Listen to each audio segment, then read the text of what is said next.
Maayong buntag mga kayangyang, mag-inject ko karon og booster shot, vitamins ako ang mga piglets kay ika 25 days old naman nila ron.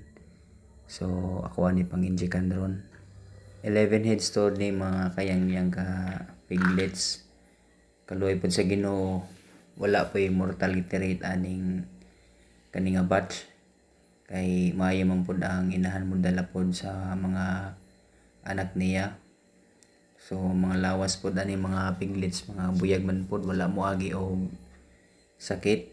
Basta lang gikan sa kuan yun pagpanganak, sa mga first timer diha, dapat gyud iandam na to ang mga kinahanglanon sa mga piglets, especially anang brother lamb, kay importante kay na sa mga piglets aron nga dili magtay-tay.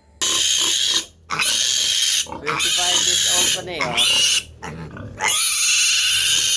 Buyag naglawas, oh. 5 days old.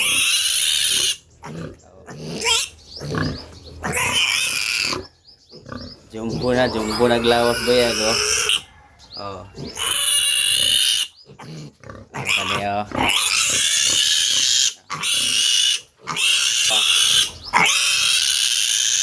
Salamat kayangyang, happy farming.